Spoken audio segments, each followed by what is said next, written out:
السلام علیکم ورحمۃ اللہ وبرکاتہ۔ پروگرام مدینہ ثانی اور نظام حکومت کے ساتھ آپ کا میزبان ڈاکٹر عمر ریاض عباسی آپ کی خدمت میں حاضر ہے۔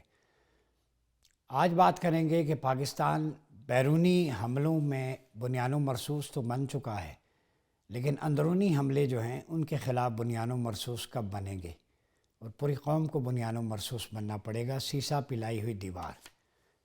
اس کی وجہ یہ ہے کہ ہمارے معاشرے میں، ہمارے ملک میں کرپشن کا ناسور جو ایک دیمک کی طرح چاٹ رہا ہے گزشتہ 77 سال سے۔ انکمپیٹنٹ لوگ مختلف عہدوں پہ براجمان ہوتے ہیں جن کی نااہلی کی وجہ سے اداروں کی زب و حالی 77 برسوں سے ہم دیکھ رہے ہیں۔ اس کے علاوہ منشیات فروشی، آئس، مافیاز اور گریبرز جتنے بھی ہیں ان کے خلاف ایکشن کب ہوگا؟ معصوم لوگ بھینٹ چڑھ جاتے ہیں، کبھی سونا کسی کے پاس گروی رکھوایا تو پتہ چلتا ہے کہ بعد میں وہ منشیات فروش تھے۔ اسی طرح معاشرے کے اندر ہیلتھ فیسلٹیز نہیں ہیں جو آپ کا آرٹیکل 38 انشور کرتا ہے، social and economic well being of the people. یہ ریاست کی ذمہ داری ہے۔ فری ایجوکیشن ہوگی، روزگار ہوگا، تعلیم ہوگی، صحت ہوگی، لیکن اسلام آباد کے ہاسپٹلز میں اگر ہم چلے جائیں تو لمبی قطاریں نظر آتی ہیں۔ مریض بلک کے، سسک کے واپسی کا راستہ اختیار کرتا ہے یا مجبوراً درد سہتے ہوئے ڈاکٹر کے پاس جاتا ہے۔ جب وہ ڈاکٹر کے پاس پہنچتا ہے تو مہنگے داموں ٹیسٹ کروانے پڑتے ہیں جو پرائیویٹ مافیا لیبارٹریز والے اسے ہتھیا لیتے ہیں۔ اسی طرح فارماسیوٹیکل کمپنیز جو ہیں بھاری منافع اور بھاری ٹورس کے عوض ڈاکٹر سے ادویات ریکمنڈ کرواتی ہیں، اور پھر مریض جو ہے وہ اس کے رحم و کرم پہ ہوتا ہے۔ جعلی سٹینٹنگ اس ملک میں ہوتی ہے، دودھ میں ملاوٹ ہوتی ہے، چیزوں پہ جو ٹیگ ہے وہ بدل کے نئی قیمتیں رکھی جاتی ہیں۔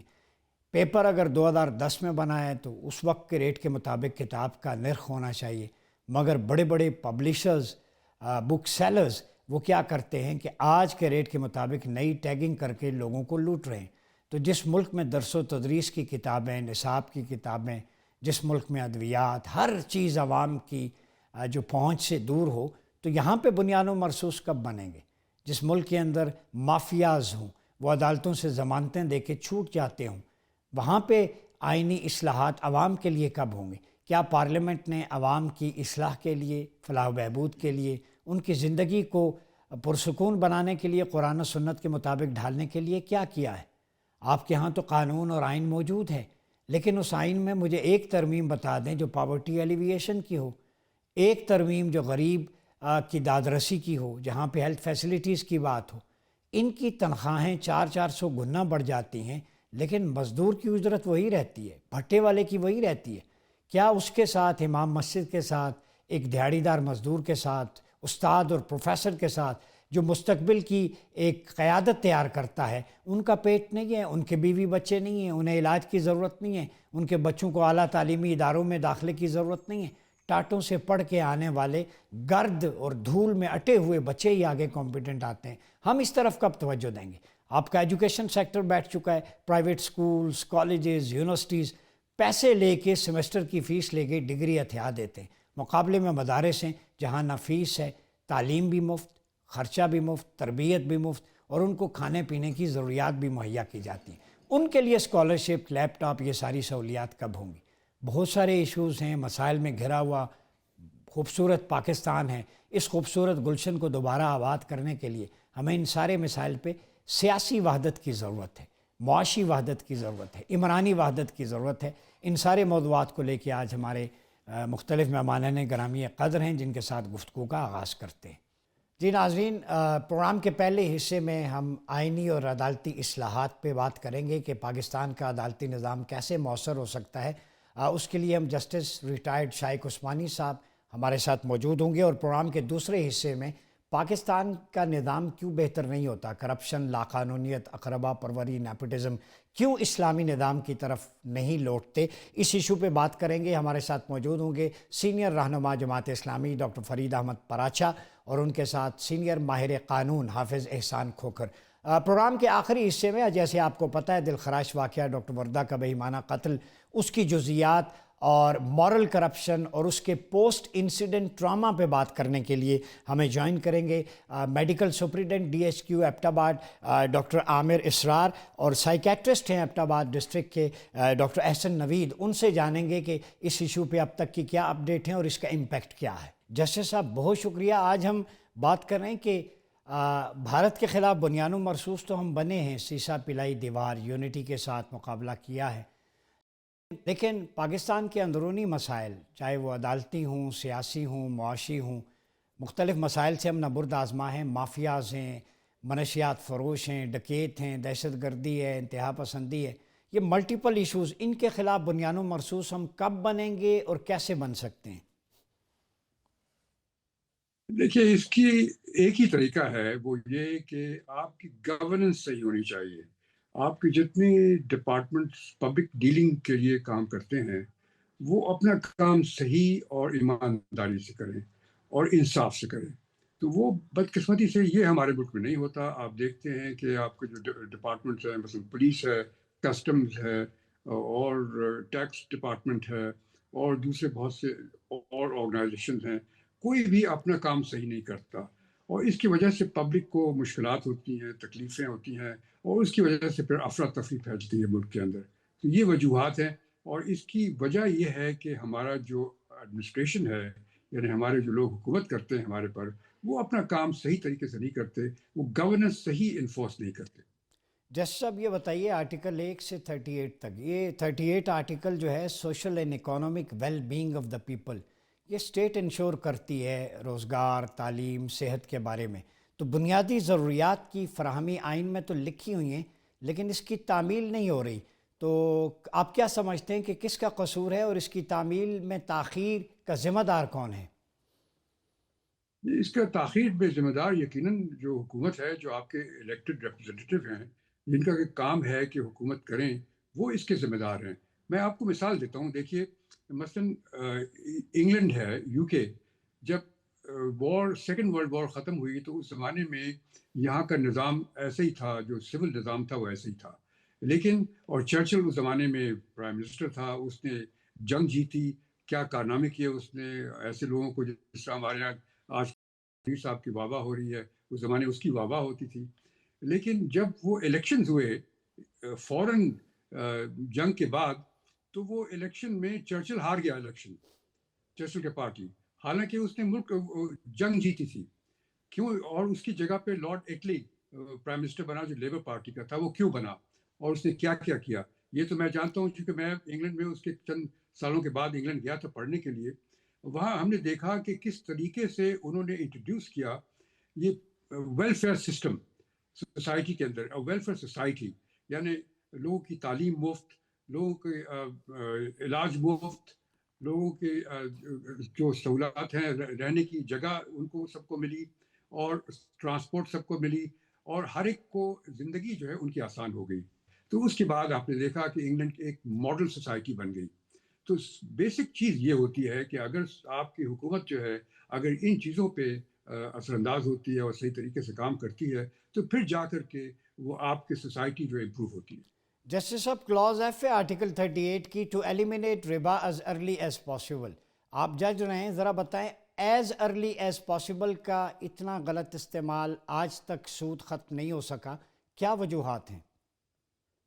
یہ کیا آپ یہ جو سود کی بات کر رہے ہیں؟ جی جی. ہاں جی. دیکھیے، سود کا معاملہ جو ہے تو بڑا ٹیڑھا معاملہ ہے، چونکہ عام طور سے یہ سمجھا جاتا ہے کہ سود جو ہے وہ حرام ہے اسلام میں. اس وجہ سے لوگ کہتے ہیں کہ اس کو ختم کرنا چاہیے. لیکن ہم یہ بھی جانتے ہیں کہ بغیر جب تک کہ ویلیو نہ ہو، پیسے کی ویلیو نہ ہو، تب تک وہ کام نہیں چلے گا ملک کے اندر. تو کوئی کیوں اپنا استعمال کرے گا پیسہ جب تک کہ اس کو اس کا ریٹرن نہیں ملے گا. تو اس کا ایک کوئی دوسرا آلٹرنیٹو ڈھونڈنا پڑے گا.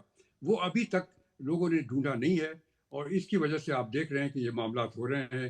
اب یہ ایسی چیز نہیں ہے کہ یہ یقیناً یہ تو لکھا ہوا ہے قرآن شریف میں ہے کہ اگر جو سود لے گا اس کے لیے اس سے اللہ تعالیٰ جنگ کرے گا.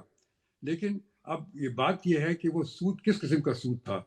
اس زمانے میں جو سود تھا وہ آپ کو یاد ہے کہ لوگ جو ساہوکار ہوتے تھے کس طریقے سے لوگوں کو ایکسپلائٹ کرتے تھے. تو جو سود وہاں پر تھا جو میری نظر میں وہ ایکسپلائٹیو سود تھا، یعنی جو کہ ایکسپلائٹ کرتے تھے لوگوں کو. لیکن اگر آپ سود کا ایک طریقہ بنا لیں جس میں کہ لوگوں کی ایکسپلائٹیشن نہیں ہوتی یا اس کو اپنے روپے جو استعمال کرتا ہے اس کے عوض پیسے ملتے ہیں، تو شاید وہ اس زمرے میں نہیں آتا. میں اس پہ ایکسپرٹ نہیں ہوں، لیکن بات صورت یہ میرے ذہن میں یہ بات آئی ہے. اچھا یہ بتائیں کہ بینکنگ سیکٹر میں دائرہ اسلامائزیشن کی طرف بھی وہ جا رہے ہیں، ایڈوائزرز بھی شریعہ کے ایکسپرٹ رکھ رہے ہیں وہاں پہ. اسلام آباد میں پورے پاکستان میں کنونشنل بینکنگ بھی ہے، اسلامک بھی ہے، تو دونوں کے درمیان کیا فرق سمجھتے ہیں آپ؟ دیکھیے میں نے آپ کو بتا دیا یہ ایک بڑا مشکل سوال ہے، اس کا کوئی جواب دینا بڑا مشکل ہے. کیونکہ اگر آپ کوئی ایسی بات کر دیتے ہیں جو کہ عام طور سے جو ہمارے علماء ہیں ان کے جو فکر ہے اس کے مختلف ہوتی ہے، تو وہ سمجھتے ہیں کہ جی. آپ نے غلط بات اسلام کے خلاف کر دی. تو اس پہ لوگ بحث کرنا مشکل سمجھتے ہیں اور اسی وجہ سے اس پہ کوئی بحث نہیں ہوتی اچھا جب تک یہ چیزیں بتائیے ٹھیک. کہ 27ویں ترمیم کو، آئینی ترمیم کو، عدلیہ کی امپاورمنٹ کے اور آزاد عدلیہ کے حوالے سے عوام کے لیے آپ کیسا دیکھتے ہیں؟ دیکھیے میری نظر میں تو حالانکہ لوگ بڑا کرٹیسائز کرتے ہیں 27ویں ترمیم کو، لیکن میری نظر میں 27ویں ترمیم جو ہے وہ اس میں یقیناً کوئی ایسی چیزیں لائی گئی ہیں جس کو کہ آپ غلط نہیں کہہ سکتے. مثلاً یہ چیز کہ جو سلیکشن آف ججز ہے اور جو اپوائنٹمنٹ آف ججز ہے اس میں جو پارلیمنٹری رول بھی ہوتا ہے اس کے اندر، جو کہ پہلے نہیں ہوتا تھا، اور وہاں پر ڈسکریشن ہوتا تھا گورنمنٹ کا کرنے کا. تو یہ ہوتا رہا ہے. لیکن اب چونکہ 27ویں ترمیم میں یہ چیزیں آ گئی ہیں جس میں کہ پارلیمنٹری رول بھی آ گیا ہے، جو کہ ایک ایسی چیز نہیں ہے جس کو کہ آپ غلط سمجھیں، چونکہ یہ اور دنیا کے ملکوں میں بھی ہے. مثلاً امریکہ میں تو جب کوئی جج سلیکٹ ہوتا ہے تو جب تک کہ اس کو سینٹ اپروو نہیں کرتی، ایک کانسٹیٹیوشنل کمیٹی سینٹ کی کمیٹی اپروو نہیں کرتی، وہ جج نہیں بن سکتا. تو اس میں جو عوامی جو نمائندے ہیں ان کی جو سوچ ہے اس کا بھی اس میں جمع ہونی چاہیے. جب تک کہ وہ نہ ہو تب تک نہیں ہو سکتا. یہ سب چیزیں اس میں انٹروڈیوس کی گئی ہیں جو کہ میرے خیال میں ایک اچھی چیزیں ہیں، اور اس کو اگر صحیح طریقے سے عمل انداز کیا جائے تو یقیناً اس سے فائدہ ہوگا. اور دوسری بات یہ کہ ایک کانسٹیٹیوشنل کورٹ کا جو چیز رکھی گئی ہے اس کے اندر، جی. اس میں شاید کانسٹیٹیوشنل کورٹ کی اتنی ضرورت نہیں تھی جتنے کی ایک کانسٹیٹیوشنل بینچ ہونی چاہیے تھی جو پہلے تھی، تو وہ زیادہ بہتر ہوتی. کانسٹیٹیوشنل کورٹ بنانے کے بعد تو ایسا لگتا ہے جیسے کہ دو سپریم کورٹس بن گئی. وہ یقیناً صحیح نہیں ہے اور اس کو کسی طریقے سے اس کا سلوشن ڈھونڈنا پڑے گا. اچھا جسٹس صاحب، آپ بھی مسند انصاف پر متمکن رہے ہیں. ہماری عدلیہ کا 130 139 کا بھی آخری نمبروں پہ ہے اور مقدمات 25 لاکھ سے زیادہ پینڈنگ ہیں. پرکس اینڈ پریولیجز دیکھیں، عوام کو انصاف نہیں ملتا، 4 نسلیں گزر جاتی ہیں. کہاں سکم ہے، خرابی ہے ہمارے نظام عدل میں کہ فوری اور سستا انصاف صرف قانون کی کتاب میں ہے لیکن عملاً نہیں ہے؟ دیکھیے جو اب میں تو بنچ پہ رہ بھی چکا ہوں اور پریکٹس بھی کرتا رہا ہوں، 40-50 سال پریکٹس کے بھی ہو گئے. دیکھیے ہوتا یہ ہے کہ یہاں پر جو جب کیسز کوئی سامنے آتے ہیں کورٹ کے، تو کورٹ جو ہے وہ چاہتی یہ ہے کہ کسی طریقے سے معاملہ رفع دفع ہو جائے. عام طور سے ججز نہیں چاہتے کہ ایک چیز کو سنیں اور اس کا فیصلہ دے دیں، اور اس کی وجہ سے اس میں ڈیلیز ہوتے ہیں. اور دوسرے یہ کہ جو وکلا حضرات وہ بھی اس میں اگر ان کو تیار نہیں ہے تو اس کو ڈیلے کرنے کی کوشش کرتے ہیں. تو دونوں طرف سے یہ کوشش کی جاتی ہے کہ اس طریقے سے ڈیلے ہو، اور اس کو کرنے کا طریقہ یہی ہے جو کہ قانون میں لکھا ہے. مثلاً یہ قانون میں لکھا ہوا ہے کہ جب کوئی کیس ایک دفعہ اس کی ہیئرنگ شروع ہو تو وہ جب تک ختم نہ ہو جائے وہ کنٹینیو کرے. یہ لکھا ہوا ہے. لیکن کوئی ایسا نہیں کرتا. اگر ایسا کر دے کہ جب ایک کیس شروع ہو گیا تو آپ اس دن نہیں ختم ہوا، آپ دوسرے دن چلیں اور دوسرے دن اس کو ختم کر دیں، پھر تو بڑی اچھی بات ہے، تو ہو جائے گا. لیکن ایسا ہوتا نہیں ہے، اور اس کی وجہ سے آپ دیکھتے ہیں کہ یہ ڈیلیز ہوتے ہیں. اور پھر ایک تو یہ چیز، دوسری یہ کہ پھر بلا وجہ لوگ جو ہیں اپلیکیشن فائل کرتے ہیں کہ کسی کے خلاف فیصلہ ہو گیا، اس نے اپلیکیشن فائل کر دی اس کو ڈیلے کرنے کے لیے. تو اسینشلی یہ لائرز کا بھی قصور ہے اور ججز کی بھی تھوڑی سی انیفیشنسی ہے جس کی وجہ سے یہ ہوتا ہے. اور اس کے لیے ایک ہی طریقہ ہے، وہ میں آپ کو بتاتا ہوں، وہ یہ کہ ہمارے ملک میں جو سسٹم نافذ ہے اس کو ہم ایڈورسریل سسٹم کہتے ہیں. یعنی اس میں ایک طرف سے ایک وکیل پیش ہوتا ہے، دوسری طرف سے دوسرا وکیل پیش ہوتا ہے، ایک اب وکیل اپنے کلائنٹ کی بات کرتا ہے, دوسرا وکیل اپنے کلائنٹ کی بات کرتا ہے, اور پھر وہ ایک دوسرے سے لڑتے جھگڑتے ہیں, اور جج سے سنتا ہے اور فیصلہ کرتا ہے. لیکن اس کے برعکس آپ دیکھیں یورپ میں جو سسٹم نیپولین بوناپارٹ نے نافذ کیا تھا, اس نے یہ سسٹم نافذ کیا تھا جس کو کہتے ہیں کہ کوڈ نیپولین, جس میں اس نے یہ نافذ کیا تھا کہ جب جو فیصلہ جج کرتا ہے وہ جو اس کے سامنے پارٹی آتی ہے اس کو سن کے فیصلہ کرتا ہے, اور یہ نہیں کہ آپ ایک وکیل کی بات سنیں اور دوسرے وکیل کی بات سنیں, اس کو بھی انکلوڈ کرتے ہیں. اور اس کی وجہ سے چونکہ ہر ایک آدمی اپنے کیس کا بہترین وہ وکیل ہوتا ہے, تو وہ اس کی وجہ یہ ہوتا ہے کہ آپ دیکھیں یورپ میں کبھی کوئی ڈیلیز نہیں ہوتے. یورپ میں کبھی آپ نے سنا ہے کہ کوئی کیسز ڈیلے ہوتے ہیں؟ بالکل ڈیلے نہیں ہوتے. دوسری یہ بات ہوتی ہے کہ ہمارے سسٹم میں اپیلیں بے انتہا ہوتی ہیں. ایک کیس ختم ہوا, دوسری اپیل ہو گئی, اس کے بعد تیسری اپیل ہو گئی. یورپ میں ایسا نہیں ہوتا, یورپ میں بالکل ایسا نہیں ہوتا. وہاں پہ 2-3 سال میں کیسز ختم ہو جاتے ہیں. تو ہمیں اپنا سسٹم چینج کرنے کی ضرورت ہے, اور یہی سسٹم جو یورپ میں سسٹم نافذ ہے وہ اسی طرح کا سسٹم ہماری شریعہ میں بھی ہے. شریعہ میں بھی اسی قسم کی چیز ہے. اس میں بھی ہمارے جو سسٹم یہاں پہ انگریزوں کا سسٹم جو یہاں پہ نافذ کیا ہوا ہے وہ نہیں ہے. شریعہ کا سسٹم بھی یورپین سسٹم کے نزدیک ہے. اگر ہم شریعہ کا سسٹم لے کر کے اس میں ماڈرن جو چیزیں ہیں اس کو لگا کر کے اس کو استعمال کریں تو یقیناً ہم بہتر ہو سکتے ہیں, ہمارا جوڈیشل سسٹم بہتر ہو سکتا ہے. جی جیسا بجا فرمایا, شریعہ کا سسٹم وہی ویلفیئر کا, عدل و انصاف کا ہے. لیکن یہ بتائیے, ہمارے ہاں ہائی کورٹ ہے, سیشن کورٹ ہے, سپریم کورٹ ہے, عدالتیں, لیکن لوور کورٹس نچلے لیول پہ, town court, district courts, U C level کے مقدمات وہیں پہ نپٹیں. وہاں کا جو گریجویٹ ہے, جو لا گریجویٹ ہے, اس کو وہاں لگائیں. نئی اپورچونیٹیز بھی روزگار کی پیدا ہوں گی اور عدالت پہ بوجھ کم ہوگا. آپ کیا سمجھتے ہیں, یہ تجویز قابل عمل ہے؟ دیکھیے یہ آپ یہ سوچنا تو صحیح ہے جو آپ کہہ رہے ہیں, ایک طریقے سے اکیڈیمکلی دیکھیں تو صحیح ہے, لیکن ایسا ممکن نہیں ہے ہماری سوسائٹی میں. کیونکہ ہماری سوسائٹی میں جو لوگوں کا جو تعلیم کا معیار ہے اور نالج کا معیار ہے وہ بہت کم ہے لوور لیول پر. اور اگر آپ اس طرح سے لوور لیول پر لوگوں پہ یہ چیزیں چھوڑ دیں تو یقیناً اس میں بیماریاں ہوں گی اور پرابلمس ہوں گے. اس وجہ سے ضروری یہ ہے کہ آرگنائز سسٹم ہونا چاہیے, جس طرح کہ ہمارے یہاں ہے آرگنائز سسٹم, لیکن صرف یہ کہ اس کو چلانے کا سسٹم جو ہے وہ آپ کو چینج کرنا ہے, چلانے کا سسٹم. اور وہ جس طرح میں نے آپ سے کہا کہ اگر آپ جو انکوزیٹوریل سسٹم جو نیپولین بوناپارٹ نے انٹروڈیوس کیا تھا, انکوزیٹوریل سسٹم اس کو کہتے ہیں, اگر اس قسم کا سسٹم جو کہ ہمارے شرعی سسٹم کے نزدیک ہے تو معاملات بہت بہتر ہو سکتے ہیں بجائے کہ وہ جو آپ سجیسٹ کر رہے ہیں. جی بہت شکریہ جسٹس شائق عثمانی صاحب. پروگرام ایک دفعہ پھر آپ کا خیر مقدم ہے. بات ہو رہی ہے کہ ہم معاشی, سیاسی, قانونی محاذ پر کب بنیان مرصوص بنیں گے.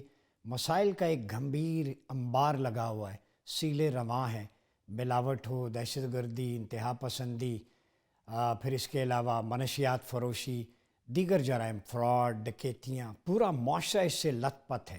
آنیسٹی پریویل کیوں نہیں کر رہی؟ یہاں پہ بنیان مرصوص کب بنیں گے؟ انہی سارے ایشوز کو لے کے جن مہمانوں نے ہمیں جوائن کیا ہے, حافظ احسان کھوکھر صاحب, ماہر قانونی امور افسا, بہت شکریہ آپ کا. ہمارے ساتھ موجود ہیں ڈاکٹر فرید احمد پراچا صاحب, سینئر رہنما ہیں جماعت اسلامی پاکستان کے. حافظ صاحب یہ بتائیں کہ ایک بنیان مرصوص ہو گیا, ہم علم لہرا رہے ہیں اس کا, لیکن آئے دن یہ جو منشیات فروشی, جعلی ادویات, جعلی stunting, basic necessities of life article 38 میں تو ہیں, کتاب میں ہیں, عوام تک کب پہنچیں گی؟ اس کے لیے بنیان و مرصوص کب بنیں گے؟ بسم اللہ الرحمن الرحیم. ڈاکٹر صاحب آپ کا بہت شکریہ کہ آپ نے موقع دی اور بڑا پرٹیکولر پوائنٹس جو ہیں جو آپ نے اٹھائے ہیں. اور کسی بھی ریاست کے اندر اور کسی بھی معاشرے کے اندر جو ہے جو سب سے چیز امپورٹنٹ ہوتی ہے وہ ہوتی ہے گورننس, رول آف لا, اور اس کے بعد یہ ہے کہ سزا اور جزا کا ایک کانسیپٹ ہو کہ جس سے جو بھی شخص جو ہے جو ریاست کے اندر رہ رہا ہے اسے اس چیز کا یقین ہو کہ اگر میں نے کوئی غلط کام کیا ہے تو مجھے اس کی سزا ملے گی, اور اگر میرے سے کسی نے غلط کام کیا ہے تو اس شخص کو بھی سزا ملے گی.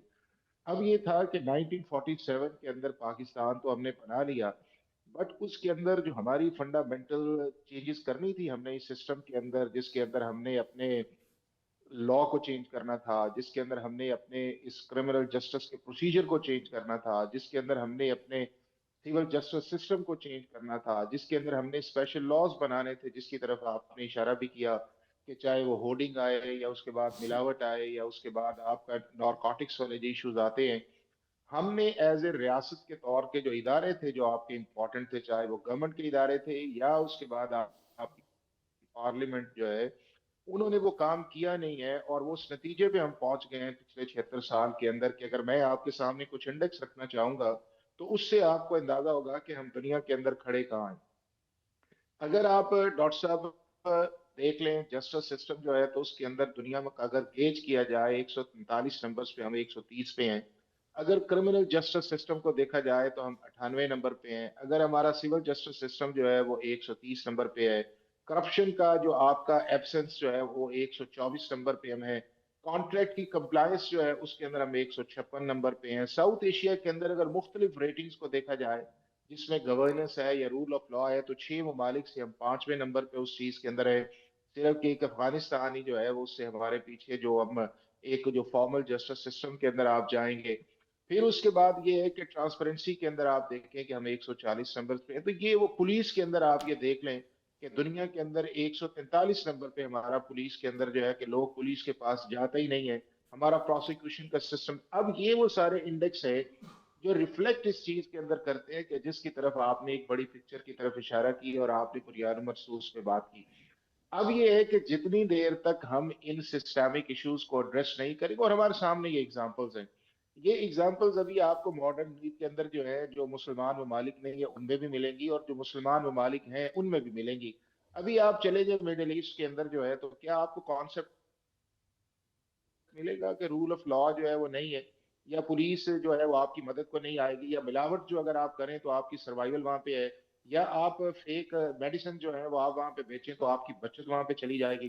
پھر سعودی عرب آپ دیکھ لیں، ملیشیا دیکھ لیں، انڈونیشیا دیکھ لیں، سنگاپور کے اندر آپ دیکھ لیں، چائنا آپ کے ساتھ کھڑا ہے، رشیا آپ دیکھ لیں۔ یہ جتنے بھی آپ کی سوشل ایونز جو ہیں انہوں نے ہر معاشرے کے اندر اس کو ٹالریٹ نہیں کیا، اور جب ٹالریٹ نہیں کیا تو انہوں نے اس کا جو ہے وہ کوئی نہ کوئی وے فارورڈ جو ہے وہ بنایا ہے۔ اور وے فارورڈ جو اس کا ہے وہ امپورٹنٹلی فرسٹ یہ ہے کہ آپ کی لیجسلیشن ہو، آؤٹ ڈیٹڈ لیجسلیشن سے آپ نکلیں، اس کے بعد اس کی امپلیمنٹیشن یا کمپلائنس کے اندر وہ آپ کے انسٹیٹیوشن ہو جو میرٹ بیس ان کی اپوائنٹمنٹس ہوں، میرٹ بیس اس کے اندر پوسٹنگ ٹرانسفرز آئے، اور اس کے ساتھ ساتھ پھر آپ کا انصاف کا جو ایک اسپیڈی جسٹس سسٹم ہے جو آرٹیکل 38 کے اندر ہے کہ جی ہر چیز کا جو ہے وہ ٹائم باؤنڈڈ جو ہے جسٹس نظر آنا چاہیے۔ آپ کے ملک کے اندر جو کرمنل میٹرز ہیں وہ 20 سال کے اندر فیصلے نہیں ہوتے۔ سول جسٹس سسٹم آپ کی 2 نسلیں جو ہیں اس کے اندر چلی جاتی ہیں۔ آپ کسی سے جا کے پوچھیں کہ اس ملک کے اندر انصاف کا یا گورننس کا نظام ہے، آپ کا جو پبلک ٹرسٹ کیا ہے، تو آپ کو 10 میں سے 9 بندے یہ کہیں گے کہ ہمارا اس نظام کے اوپر ٹرسٹ نہیں ہے۔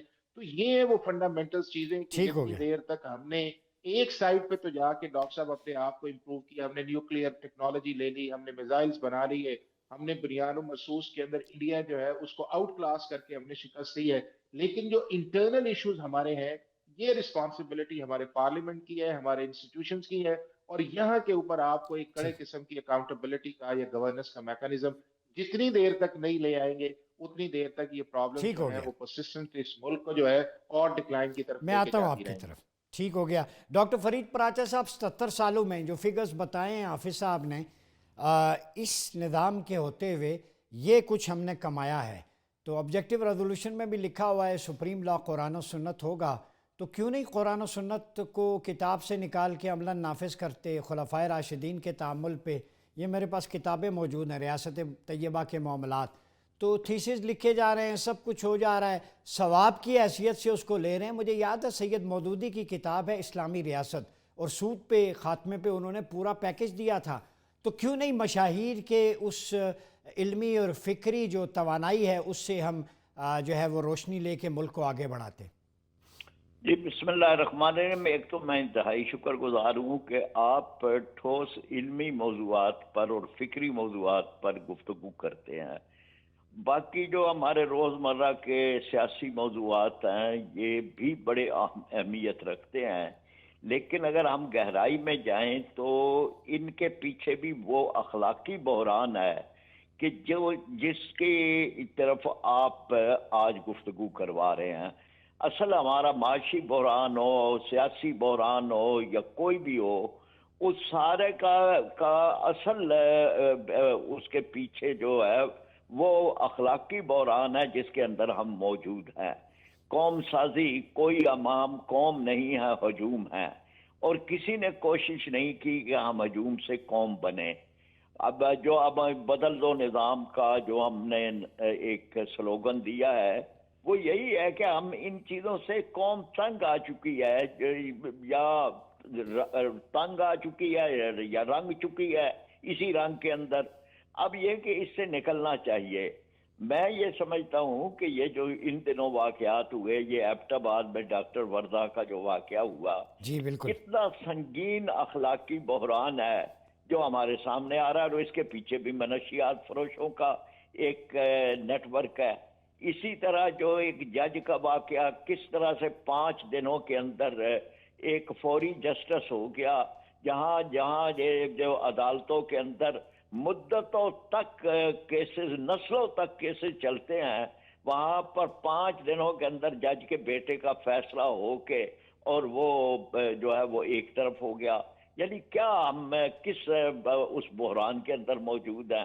پھر ٹریفک ٹھیک کرنے کے لیے جو کچھ اقدام کیے گئے، اس میں جو رویے پولیس کے آئے کہ ایک بوڑھے بوڑھے آدمیوں کے ساتھ جس بدتمیزی کے، مار دھاڑ کے، یعنی آپ کو جو اگر کوئی اصلاح کا قانون حکومت لے آتی ہے تو ہمارے سارے سسٹم کے اندر وہ اس کو ناکام بنانے کا کام وہ پولیس کر رہی ہوتی ہے. میں اس اخلاقی بحران کی بات کر رہا ہوں. جی جی. اس کے ساتھ یہ ہے کہ رشوتوں کا ایک ایسی چیزیں سامنے آتی ہیں کہ بہت ہی ذمہ دار افسران بڑے بڑے لیول کے وہ کروڑوں روپے جو ہے وہ ملزمان سے وصول کرتے ہیں، یا جن کو انہوں نے زیر حراست رکھا ہوتا ہے اور وہ مطلب پکڑے بھی جاتے ہیں. لیکن ہمیں اس سمجھنا چاہیے کہ بحیثیت مجموعی ہم کہاں ہیں. آپ نے بہت ہی ویلڈ بات کی ہے کہ ہم نے اسلامی جمہوریہ پاکستان، اسلام سرکاری ریاستی مذہب قرارداد مقاصد آئین کا حصہ، پالیسی کے اصول اس میں موجود ہیں، بنیادی حقوق اس میں موجود ہیں، نظریاتی کونسل اس میں موجود ہے. لیکن عملاً کیا ہے؟ وفاقی شرعی عدالت سود کے خلاف فیصلہ ہو گیا، خود میں پٹیشنر تھا جماعت اسلامی کی طرف سے، لیکن کیا ہوا؟ سودی نظام تو اسی شد و مد کے ساتھ اپنی بڑی طاقت و توانائی کے ساتھ قائم ہے. دسمبر آ گیا ہے جس کی آخری تاریخ یعنی یہ 2027 میں، لیکن 26 کے اندر بھی 25 کے اندر بھی اس کو ایک بڑا حصہ ختم ہونا ہے. اب میں یہ آپ سے بات کنکلوڈ کرتے ہوئے عرض کرتا ہوں کہ آج ہمیں ضرورت ہے کہ ہم اس کے خاتمے کی طرف آئیں اور قرآن اور سنت کی طرف واپس آئیں، نفاذ شریعت کی طرف واپس آئیں. یہی ہمارے مسائل کا حل ہے الحمدللہ. جی بہت شکریہ حافظ احسان صاحب. ڈاکٹر فرید احمد پراچا صاحب آپ ہمارے ساتھ تھے. ویلکم بیک ناظرین، پروگرام میں ایک دفعہ پھر آپ کا خیر مقدم ہے. پروگرام کے اس حصے میں بات کریں گے گزشتہ دنوں ایک بڑا اندوہناک، کربناک اور وحشتناک واقعہ ایبٹ آباد میں پیش آیا، جہاں پر طب کے شعبے سے وابستہ ایک ڈاکٹر وردہ تھیں. ان کو جس بے ایمانہ طریقے سے قتل کیا گیا، شہید کیا گیا، اور اس کے بعد خطے کی فضا، سوشل میڈیا کے اندر یہ سٹوری تو وائرل ہوئی. آج ہم اس کے بیک گراؤنڈ جاننے کی کوشش کریں گے. ایک تو یہ مورل کرپشن ہے یا کچھ اور ہے، اور دوسرا یہ جو فریٹرنٹی کلب ہے ڈاکٹرز کا، یہ قوم کے مسیحا ہوتے ہیں. کسی بھی مریض کی جان اللہ کے بعد ان کے ہاتھ میں ہوتی ہے، اس مقدس پیشے سے وابستہ ہوتے ہیں. ان کا ویپن ان کے ہاتھ میں پرسکرپشن ہوتی ہے، یہ ڈائگنوز کرتے ہیں. تو یہ تو بیچارے قوم کی مسیحائی کا فریضہ انجام دیتے ہیں. وہ ریکٹ جو منشیات چلاتے ہیں بہت سے بڑے، وہ اب ڈاکٹرز بھی ان سے محفوظ نہیں ہیں. اور اس واقعے کے بعد ڈاکٹر وردہ کے جو بچے ہیں، ان کے پیرنٹس ہیں، ریلیٹیوز ہیں، پوسٹ انسیڈنٹ ٹراما وہ اس کس کیفیت سے گزریں گے، ان سارے ایشوز کو لے کے ہمارے ساتھ موجود ہیں ڈاکٹر عامر اسرار میڈیکل سپرنٹینڈنٹ ہیں DHQ ایبٹ آباد کے. ڈاکٹر صاحب آپ کا بہت شکریہ. اور ہمیں جوائن کیا ہے ڈاکٹر احسن نوید نے، جو ڈسٹرکٹ سائیکیٹرسٹ ہیں ایبٹ آباد کے. ڈاکٹر احسن آپ کا بھی بہت شکریہ. ڈاکٹر عامر اسرار صاحب آپ سے آغاز کروں گا. بیک گراؤنڈ تو ناظرین کو پتہ ہے، آپ یہ بتائیں کہ یہ کوئی منشیات فروشوں کا ریکٹ ہے جس نے یہ کارروائی کی ہے، یہ مورل کرپشن سمجھتے ہیں کہ انہوں نے کوئی اپنی طلائی زیورات اور چیزیں ان کے پاس رکھوائیں، وہ لالچ میں آ گئیں؟ تو اصل کہانی کیا ہے؟ السلام علیکم. بہت شکریہ آپ نے مجھے مدعو کیا اور اپنا پوائنٹ آف اوپینین جو ابھی تک جو ڈیولپمنٹس ہوئی ہیں اس میں ہمیں دیکھا. ایکچولی